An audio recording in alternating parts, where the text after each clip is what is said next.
नमः श्रीवर्धमानाय निर्धूत कल्यात्मने सालोकानां त्रिलोकानां यद्विद्यादर्पणायते पंच परम पद प्रणम जिनेश्वर वाणी नम जिन प्रतिमा जिन भवन जिन मार्गोरमान द्रव्य गुण पर्याय के कथन का जिसमें विस्तार है उस वीर वाणी को नमन सौ बार है।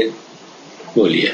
उस वीर वाणी को नमन सौ बार है, उस वाणी को नमन सौ बार है। गुरु जिनवाणी माता की जय। जब अपन ने शुरुआत माने जब से ये बंद हो गया अपना बापा, ये बापा बंद हो गया जब से, तो अपन ने के असाधारण भावों की विवेचना उसकी अगले दिन की है ना। अब जिसका थोड़ा बहुत विवेचन उसके पीछे छूट रहा है, थोड़ी तो इधर सरक जा, थोड़ी इधर सरक जा। हाँ बस बराबर। तो अभी मेरा भी मुँह तेरे ना दिखा लिखना चाहिए, जब तत्व चर्चा होती है। अभी मैं भी एक तत्वार सूत्र मैंने निकाल के रखा है, वो उसका बात बताता हूँ मैं। बताओ। एक मिनट।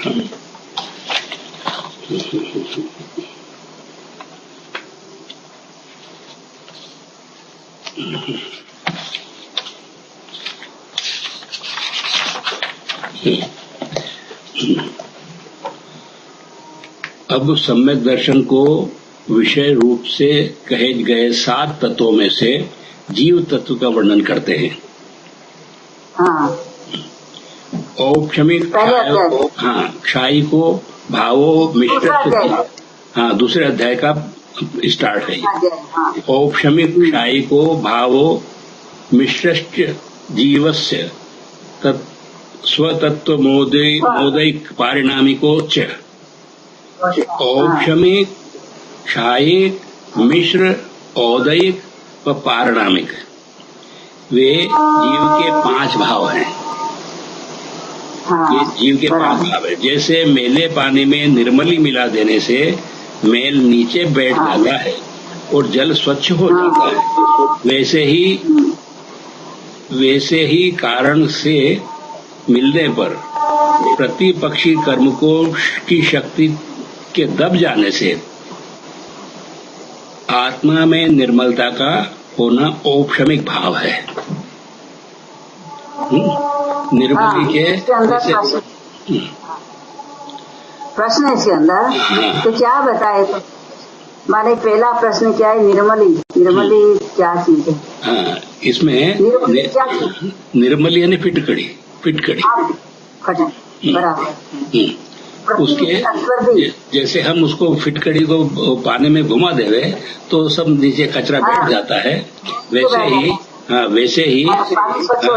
वैसे ही कारण को सेव के मिलने पर निर्मली जैसे कारण के मिलने पर प्रतिपक्षी कर्म की शक्ति के दब जाने से आत्मा में निर्मलता का होना औपशमिक भाव है। ऐसे कोई कारण मिल जावे और आत्मा में जो कर्मों की शक्ति कम होकर के वो नीचे बैठ जावे, यानी कि तो वो उसको औपशमिक भाव कहते हैं। यानी कि थोड़े टाइम के लिए औपशमिक, यानी उसको थोड़े टाइम के लिए वो दब गया है। जहाँ तक उसमें वाइब्रेट नहीं होगा, वहाँ तक वो दबा रहेगा। वहाँ तक ऊपर का पानी स्वच्छ है, उस पानी को आप निकाल के आप वापर भी सकते हो। लेकिन अगर थोड़ा उसमें डिस्टर्ब हो गया तो फिर वो उसके भाव पलट जाते हैं, फिर वो कर्मों के भाव पलट जाते हैं। कर्म फिर औपशमिक भाव है। औपशमिक भाव। आगे बोलो। ऊपर वाले दृष्टांत से उस स्वच्छ जल को जिसके नीचे मेल बैठ गया है, किसी साफ बर्तन में निकाल लेने पर उसके नीचे का मेल दूर हो जाता है। जैसे ही हम उस साफ बर्तन में ऊपर का पानी निकाल लेवे तो वो पानी साफ हो जाता है। और केवल निर्मल जल रह जाता है। वैसे ही प्रतिपक्षी कर्म का बिल्कुल अभाव होने से आत्मा में जो निर्मलता होती है वह क्षायिक भाव है। जैसे हमने कचरे वाला भाग छोड़ दिया और ऊपर जो अच्छा पानी जो अपन ने ले लिया वही क्षायिक भाव है। क्षायिक भाव है। हाँ, जैसे उसी पानी को दूसरे बर्तन में निकालते समय कुछ मैला यदि साथ में चला जाए और आकर जल में के नीचे बैठ जाए तो उस समय जल की स्थिति होती है। वैसे ही प्रतिपक्षी के कर्म की सर्वघाती स्पर्धकों का उदयाभावी क्षय और आगे उदय में आने वाले निषेकों का सत्ता में उपशम होने से तथा देशघाती स्पर्धकों का उदय होते हुए जो भाव होते हैं उसे क्षयोपशमिक भाव कहते हैं।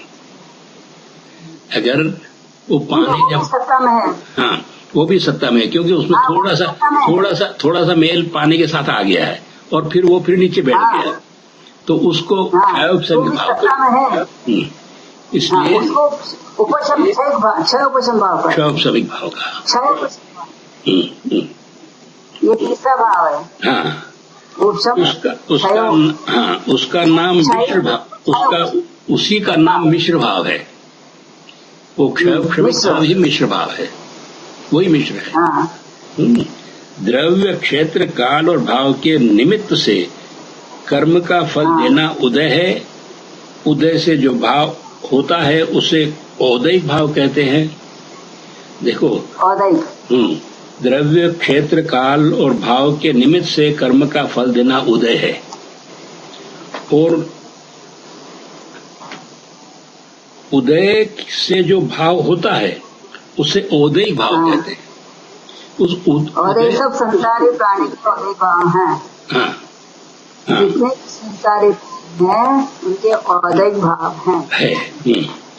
औदैहिक भाव कहते हैं जो भाव कर्म की अपेक्षा से बिना स्वभाव के से भी होता है। जो भाव कर्म की अपेक्षा के बिना स्वभाव से होता है वह पारिणामिक भाव है। कर्म का निषेध कर दिया। कर्म का निषेध कर दिया। कर्म के बिना कर्म के बिना जो भाव कर्म की अपेक्षा के बिना स्वभाव से ही होता है। स्वभाव से ही होता है उससे पारिणामिक भाव कहा है। इस तरह ये जीव के 5 भाव होते हैं। अब आप बोलिए। हाँ, आपने 5 से ऐसे ही बताएंगे। हाँ 5 भाव। अब बोलिए आप।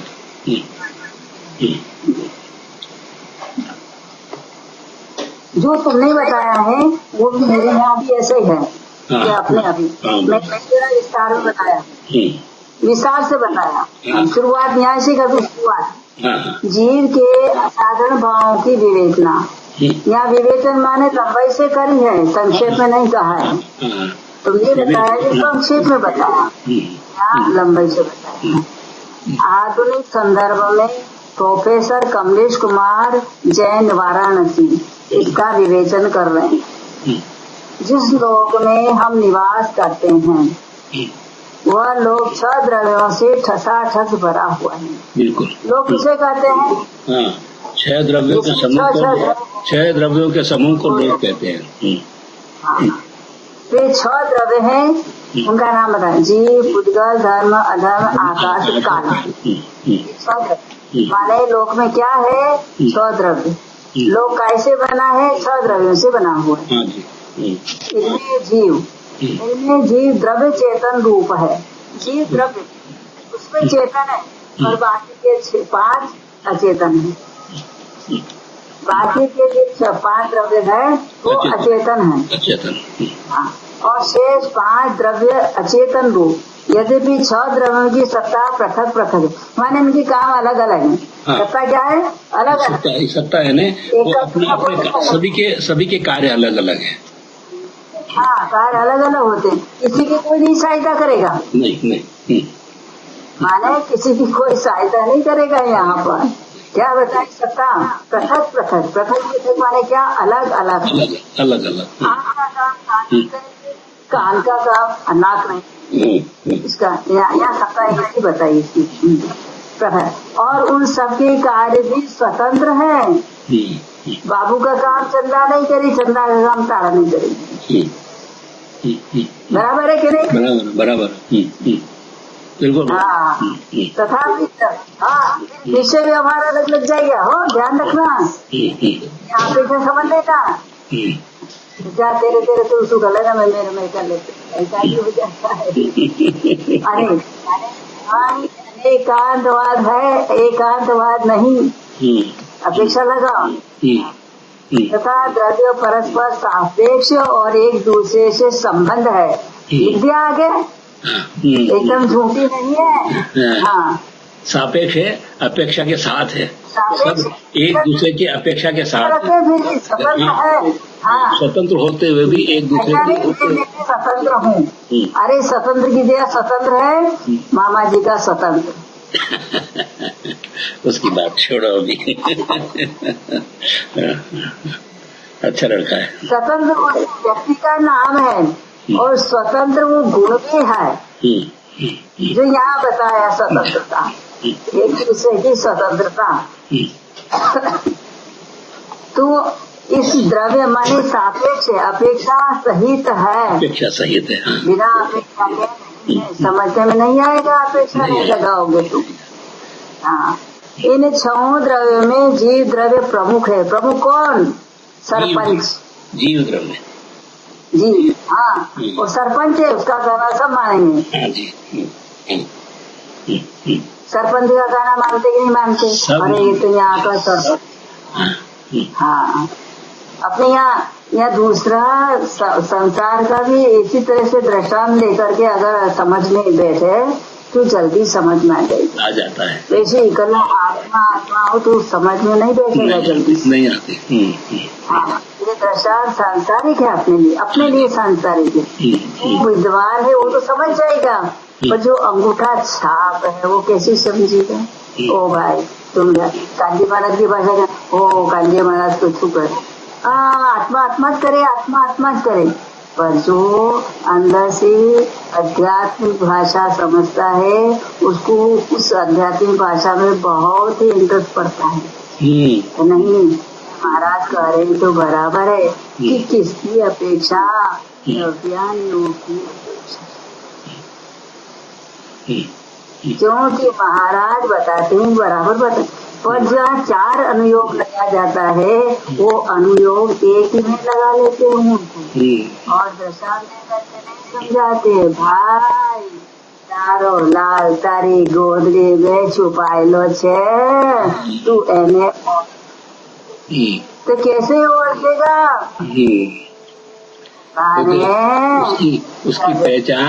उसकी पहचान तो बताई नहीं, और आपने बोल दिया लाल तेरी गोदड़ी में है।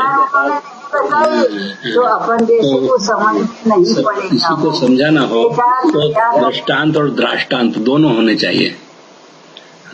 सावक मुनि धर्म की क्रिया से पहचान होती है। बिल्कुल आया कि नहीं? बराबर, बिल्कुल बात। गोदी में लाल तो छुपा हुआ है, पर उसकी क्रिया तो करनी पड़ेगी भाई।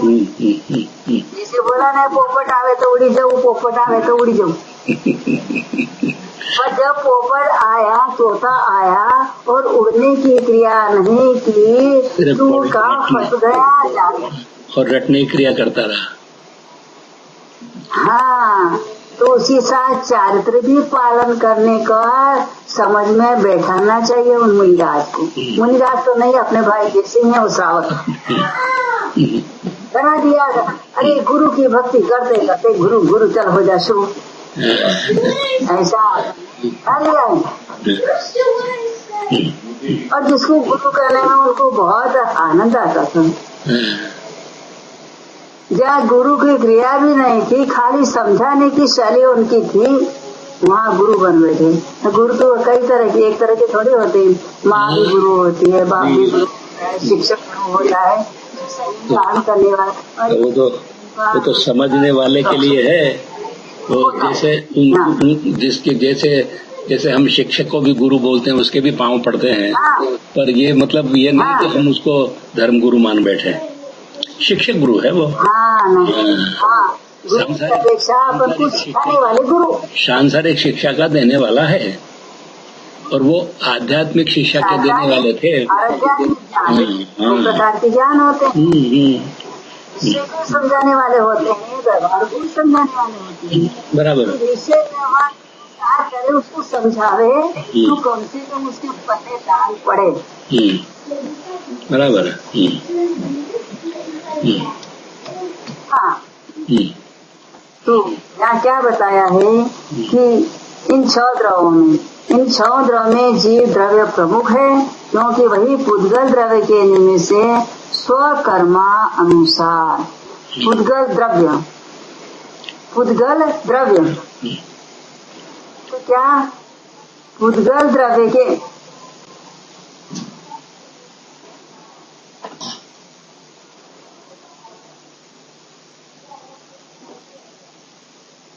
स्वकर्मानुसार निमित्त किसका है? पुद्गल द्रव्य। निमित्त कर्म अनुसार, अपने कर्म के अनुसार। कर्म 2 प्रकार के होते हैं, शुभ और अशुभ। स्वकर्मों के अनुसार शरीर, वाणी, मन और स्वास्थ्य तथा स्वर्ग नरकादि में जाकर सांसारिक सुख दुख, जीवन और मरण प्राप्त करता है। और ये जीव क्यों भ्रमण किया?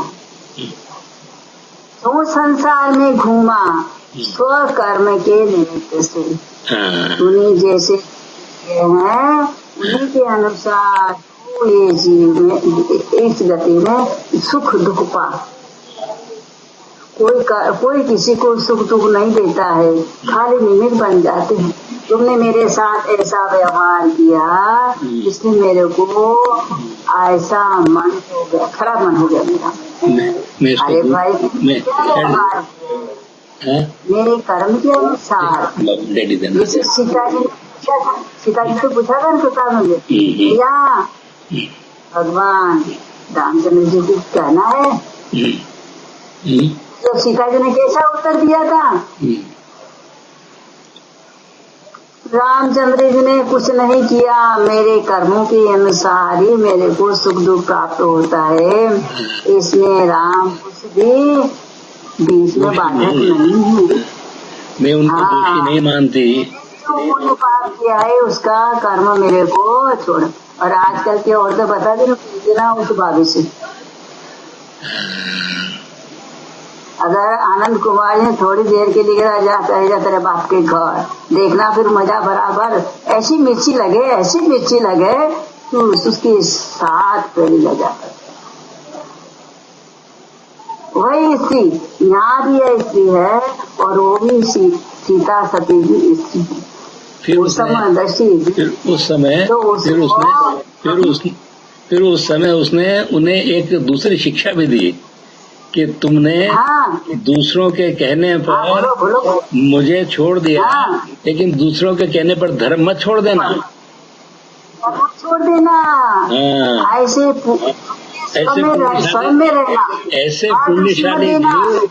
ऐसे पुण्यशाली जीव कोई बिरले मिलते हैं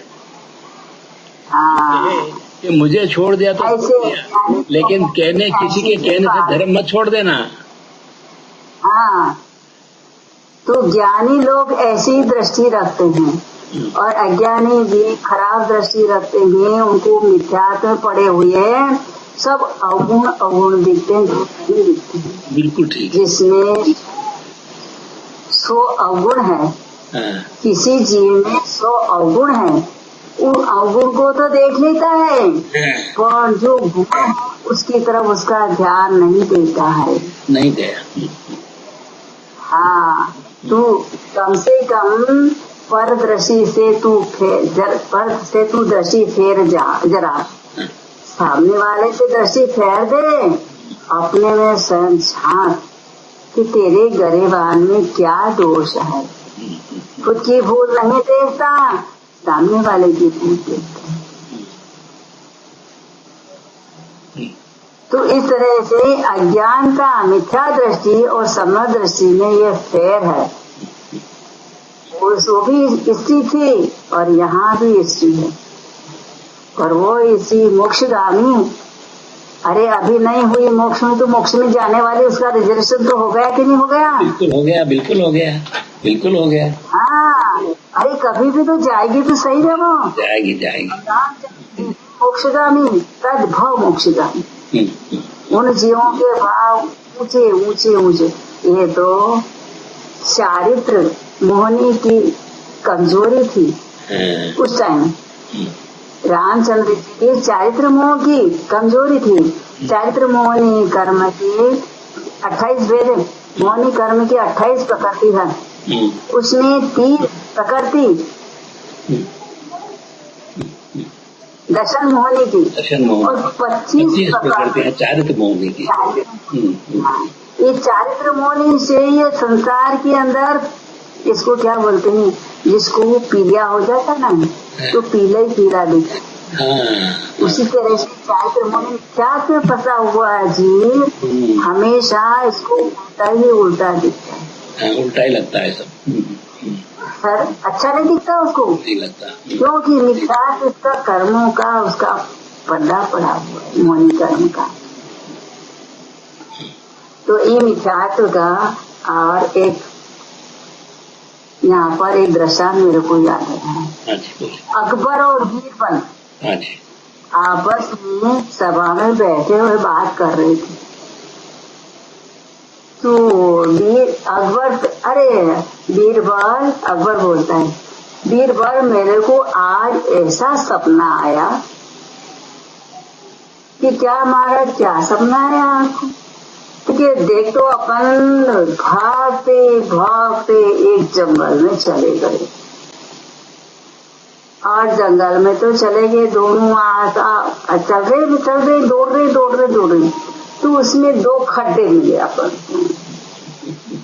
तो 2 खड्डे में अब एक तो काय का था, गंदगी का खड्डा, और एक था स्वच्छ पानी भरा हुआ। तो एक खड्डे के अंदर तो तू पड़ गया, और एक खड्डे में मैं पड़ गया। तू गंदे खड्डे में तू पड़ा बीरबल, और स्वच्छ पानी के खड्डे में मैं पड़ गया। मेरा सपना पूरा हो गया। कौन बोला ये? अकबर बादशाह।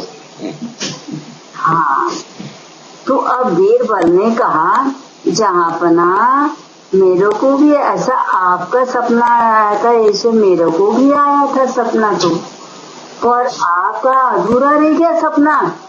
अरे क्या बक करता है वो अकबर बादशाह। हाँ जहाँ पना, मैं भी ऐसे एक जंगल में आपके साथ दौड़ रहा था, ऐसे खड्डे में मैं पड़ गया, तो मेरे को आगे और भी सपना आगे बढ़ाया। क्या हुआ भाई तेरी सपने? देखो, एक सपने में जो मैं पड़ा था, उस सपने में तो आपने मेरे को चाट लिया, और जिस सपने आप पड़े थे मैंने चाट लिया। अपने संसारी जीव क्या अपनी गंदी बातों के अंदर जल्दी ध्यान चला जाता है, तो गंदगी को किसने जागा? अकबर नहीं। पानी को किसने जागा? जो मोक्षगामी जीव है, समदर्शी जीव है, वो हमेशा अच्छी बातें देखता है, और जो मिथ्यादर्शी जीव है, संसार में रोने वाला है, वो हमेशा गंदगी के ऊपर गंदगी को चाटा करता है।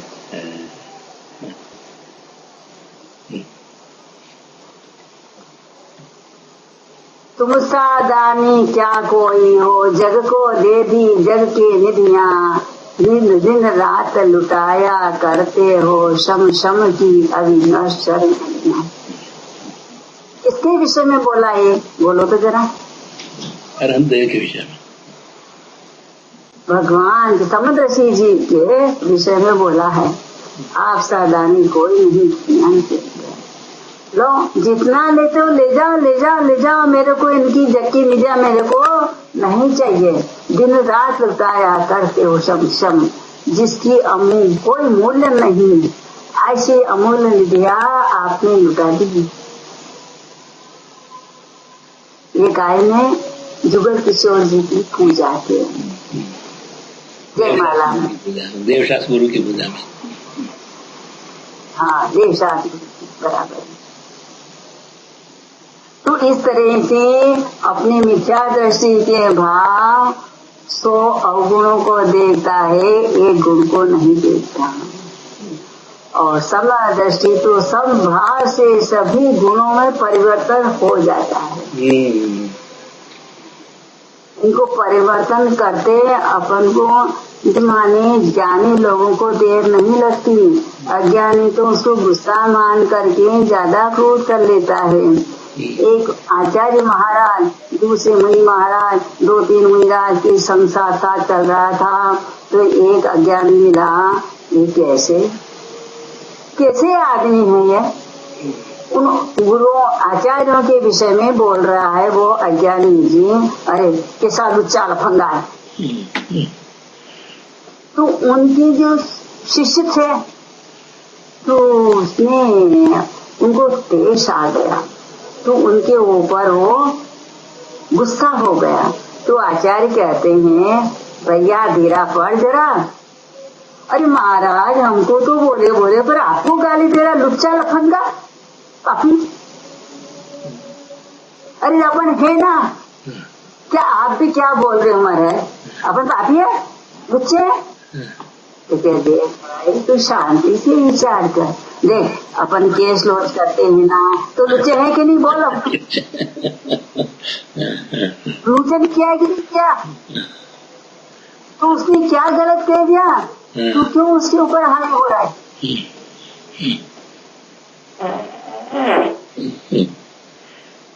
बराबर है कि नहीं उसका कहने का? उसको अर्थ घटाना ज्ञानियों का काम है, अपन को अपना काम नहीं है।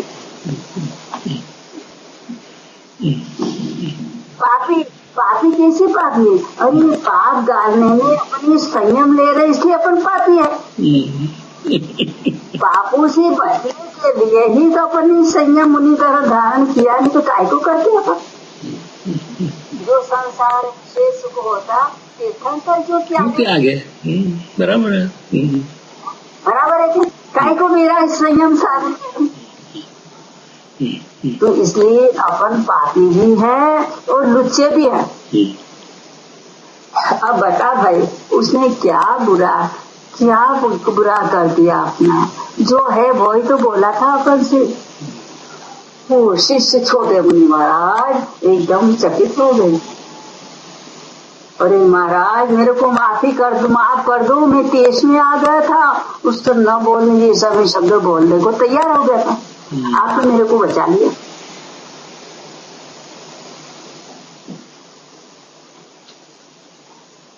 अपने बोलते जय जयेंद्र, जय भगवान, अहिंसा परमो धर्म की जय, महावीर भगवान की जय, और किसी ने बोल दिया जय श्री कृष्ण, तो पेश आ जाता है। जय श्री कृष्ण। अरे तुम तो महावीर भगवान की अभी तो जय बोल रही थी जैन जी, और अभी सामने जय श्री कृष्ण कर रही हो। ये क्या हो गया? क्या भूल हो गई मेरी?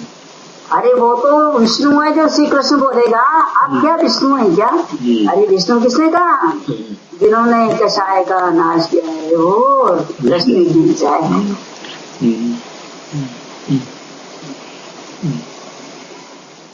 पर उसको सामने वाले समझाने को दौड़ेंगे तो क्या मेरे को मूर्ख समझी रही है आजकल की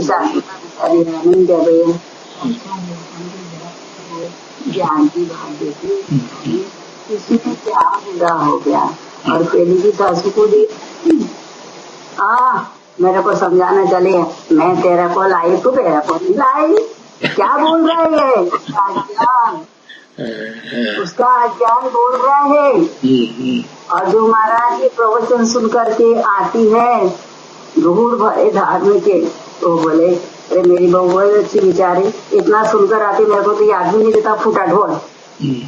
चल इधर सुना, इधर निकल, तू इतने से बाहर लेकर के आई मेरे सामने। आज बहुत अच्छी चर्चा महाराज ने की थी मम्मी जी ने, ऐसा बताया था, ऐसा बताया था, ऐसा। अरे भाई तू तो बोला, तेरे को तो याद नहीं जाता है, मैं तो वहीं छूट के आई।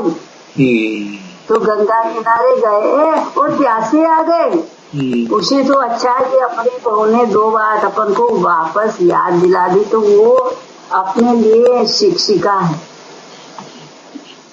जो ज्ञान दान देता है वो तो बहुत बड़ा ज्ञानी हो जाता है। दान कितने होते हैं? 5 ज्ञान। कौन कौन से?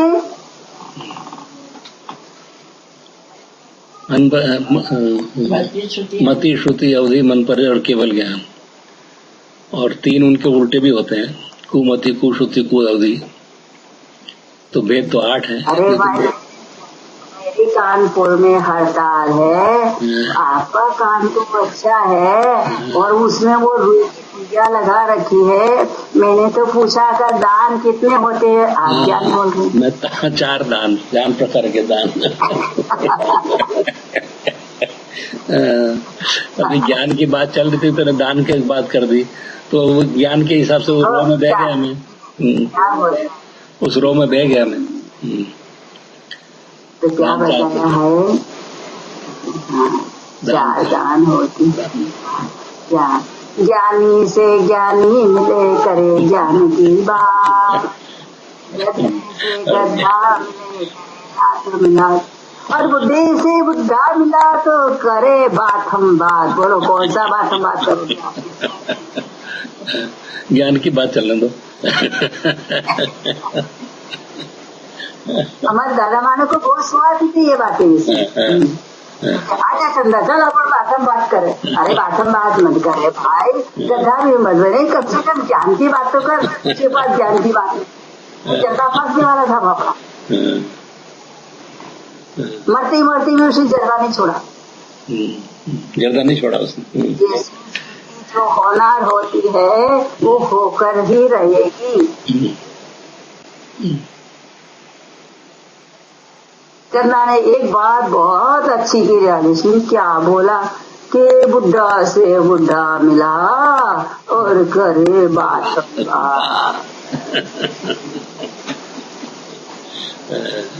कोई गले लाग लो, ए भाई गले मत पड़े मारे।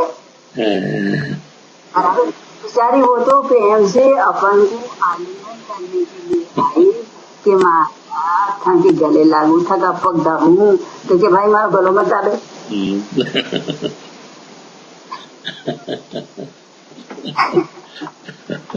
तू अपना ऑपरेशन तो क्या यहाँ क्या निकला था कि समुद्र में जी द्रव प्रमुख है, जिसको कहते हैं सरपंच, क्योंकि वही पुद्गल द्रव के से स्वकर्म अनुसार शरीर, वाणी, मन और स्वास्थ्य स्वर्ग नरकादि में जाकर सांसारिक सुख दुख जीवन और मरण प्राप्त करता है। घूमता कौन है और मोक्ष में कौन जाएगा? जीव। संसार में घूमने वाला भी जीव है। मैं ही हूँ, संसार में घूमने वाला भी मैं ही हूँ और मोक्ष जाने वाला भी मैं हूँ। कोई है क्या? अगर किसी का कर्म किया हुआ कर्म दूसरा भोग लेगा क्या? नहीं, कोई नहीं भोगता। नहीं भोगेगा। तो घूमने वाला भी वही है और जाने आने वाला भी वही है। किंतु उन सब का उपादान कारण तो जीवी है। नाच कौन नचावेगा? अगर ये 5 द्रव्य है और जीव द्रव्य न हो तो नाच नहीं नचावेगा। नचावेगा? कुछ नहीं करेंगे। 5 द्रव्य, जीव द्रव्य मुख्य है, उसको उपादान कहा है। उपादान आता है कि नहीं है? प्रकरण उपादान कारण जो जीव है, जीव भव्य जीव अपने पुरुषार्थ से, पुरुषार्थ किसको कहते हैं? क्रिया को, करने को, मेहनत को। मेहनत। हाँ, कितने होते हैं पुरुषार्थ? 4 पुरुषार्थ। बोलो। धर्म, अर्थ, काम और मोक्ष, ये 4 पुरुषार्थ हैं। बराबर। हाँ, तो इस पुरुषार्थ के अंदर पहले धर्म क्यों लगाया, अर्थ क्यों नहीं लगा लिया? क्यों कि धर्म होता है तो अर्थ भी आता है, अर्थ आता है तो काम भी आता है, काम के लिए भी साधन जुड़ जाते हैं और फिर इन सब से धर्म उससे भी आगे ले जाता है, वो होता है मोक्ष। हाँ, तो धर्म में ऐसा क्या है कि मैंने पुरुषार्थ मेहनत तो कर भैया, किसी ने कहा पुरुषार्थ की कहते मेहनत करते हैं, मेहनत तो कर भैया, पहला धर्म आगे रख, जितनी मेहनत कर तू धर्म के निमित्त से मेहनत कर, ये पुरुषार्थ करेगा तो मोक्ष में चला जाएगा। जितना भी काम धर्म से करेगा तो ये पुरुषार्थ तेरे कारण संसार में तिराने के कारण हो जाएंगे, और अर्थ के कारण तो बाद में धर्म लगाएगा तो संसार में घूमने के कारण हो जाएंगे ये 3 पुरुषार्थ। और इसलिए आचार्य ने पहले धर्म लगाया है।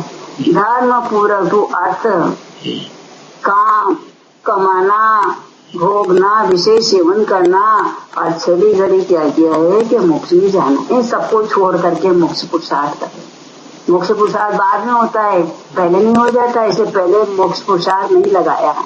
अपने लिए 3 पुरुषार्थ है, अभी अपने लिए 3 पुरुषार्थ, क्योंकि 5 में करें, 5 में काल की तो कोई जीव मोक्ष में नहीं गया।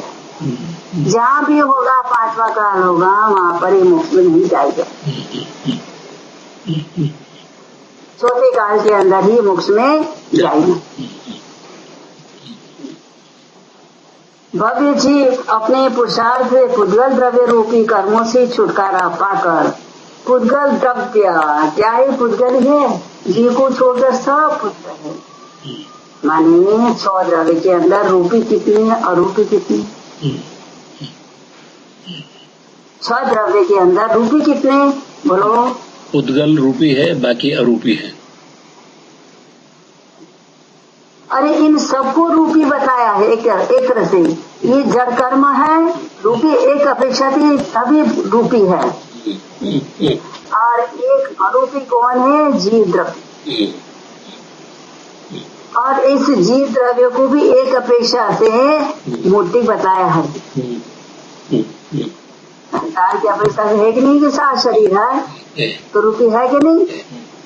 एक शुद्ध भगवान भी अरूपी है। 5 परमेश्वर में आता है कि नहीं? शुद्ध भगवान अरूपी है, अरे अनंत भगवान भी रूपी बताए शरीर है। मूर्ति का मूर्ति में आता है कि नहीं आता? 5 परमेश्वर के अंदर ये क्या बताए हैं? भव्य जीव अपने पुरुषार्थ से पुद्गल द्रव्य रूप कर्मों से ये कर्मों को पुद्गल बताया है, क्योंकि नाश होने वाले हैं। सिद्ध भगवान ने 8 कर्म नाश करके ही मोक्ष प्राप्त किया है।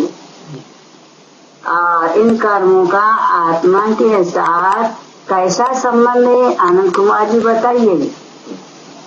इन कर्मों का आत्मा के साथ तादात्म्य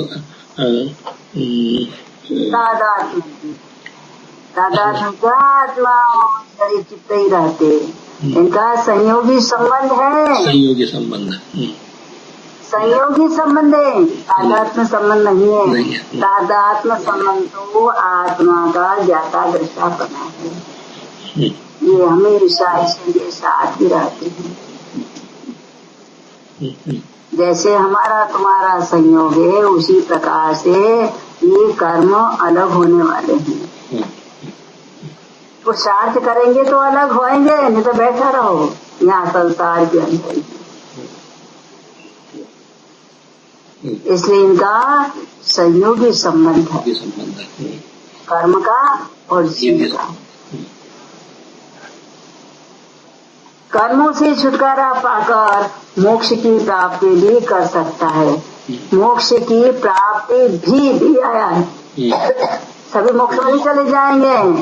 अगर सभी मोक्ष में चले जाएंगे तो मोक्ष में जीव जगह कम हो जाएगी, और सभी निगोद में चले जाएंगे तो निगोद में भी जगह कम हो जाएगी। पर न्याय है कि न तो निगोद में से निकलने वाले जीवों की संख्या कम हो सकती है, और न मोक्ष में जाने वाले की श्रद्धा ज्यादा हो सकती है।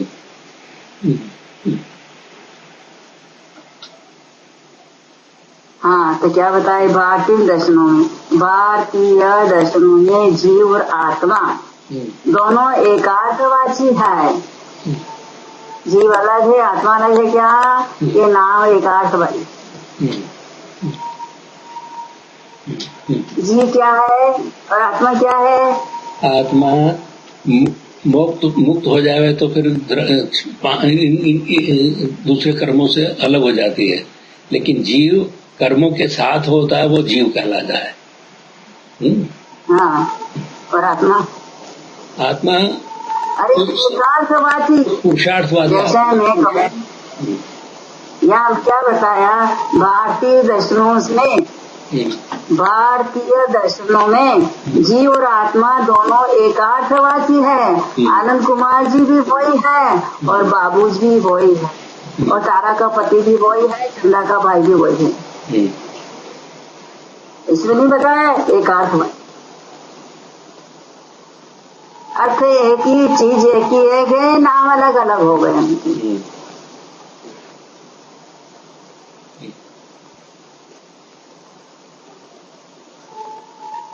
जैन शास्त्र में जीव का लक्षण उपयोगमय कहा है। लो अब आगे तुम्हारी भाषा भी आपकी परिभाषा इसके अनुसार जैन शास्त्र में। भारतीय दर्शनों में जीव और आत्मा एकार्थवादी बताया। जैन शास्त्रों में जीव का लक्षण उपयोगमय कहा है। उपयोग की कितनी?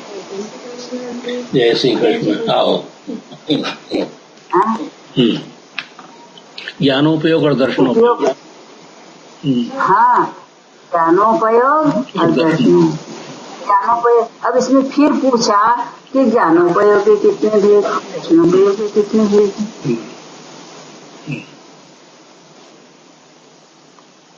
ज्ञानोपयोग के 8 भेद और दर्शनोपयोग के 4।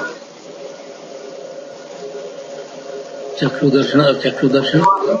अभी आपने ज्ञान का भेद है, दान का पूछा था, आपने दान ज्ञान ज्ञान अवज्ञान ज्ञान के अवज्ञान ये 8 और दर्शनोपयोग 4। दर्शन, अवधि दर्शन और केवल दर्शन, सब मिलाकर 12 भेद।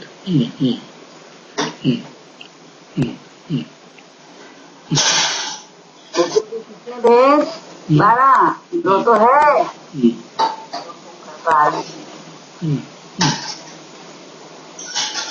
यह उपयोग 2 प्रकार का है, ज्ञानोपयोग, दर्शन। अर्थात जीव में जानने और देखने की शक्ति है। इस जीव में 5 भाव पाए जाते हैं, जो अभी आपने बताए थे। 5 भाव अभी बताए ना आपने सूत्र के दूसरे अध्याय के। ये पहले की भूमिका इन्होंने यहाँ पर बताई थी, कमलेश कुमार जैन वाला। जीव और आत्मा एक पर्यायवाची नाम अलग है, वस्तु एक है। कितना ध्यान। ये तो लक्षण बताए, लक्षण बताए जीव के।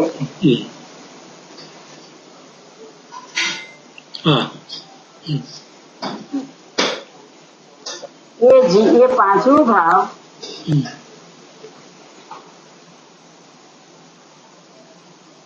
औपशमी, क्षयिक, सर्वपशमी, अदैक और पारणा, ये जीव के स्वतत्व निज भाव है। स्वतत्व किसे कहते हैं? आत्मा की तत्व, आत्मा में से उत्पन्न होती है। इनमें से प्रथम 4 भाव कर्म सापेक्ष हैं और परिणामी भाव कर्म की अपेक्षा नहीं रखते, निरपेक्ष रहित है। निरपेक्ष। ये 4 भाव है कर्मों के सापेक्ष, कर्मों के साथ मिले हुए हैं।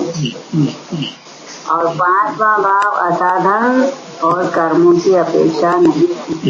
ऐसी अपने आज चर्चा यहाँ पर पूरी होती है। बोलो दिनवानी माता की जय। मिथ्यातम नाश वेकूं ज्ञान के प्रकाश वेकूं आपा परवास वेकूं भानुसी बखानी है समुद्रव्य जान बंध विधि भान वेकूं स्वपर पिछान वेकूं परम प्रमाणी है अनुभव तार वेकूं जीवने जताए वेकूं काहू न सताए वेकूं भव्य और आनी है जहाँ तहाँ तार वेकूं पार के उतार वेकूं सुख विस्तार वेकूं यही जिन वाणी है दिन वाणी की स्तुति करे अल्प बुद्धि प्रमाण तना लाल विनती करे देहु मात मुझ ज्ञान जा वाणी के ज्ञान ते सूझे लोकालो सो वाणी मस्तक करे सदा दे तुम रो। जय जिनवाणी मातेश्वरी। धन्यवाद प्रभु। जय जिनेन्द्र मिच्छामि दुक्कडम।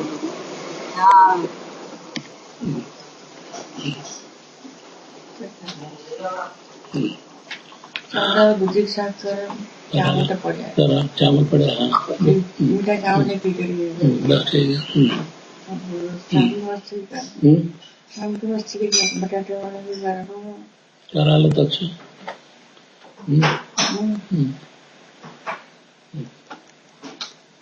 शाम की रोटी पूरी मत करा दी बटाटा करा लो तो थोड़ी बचेगा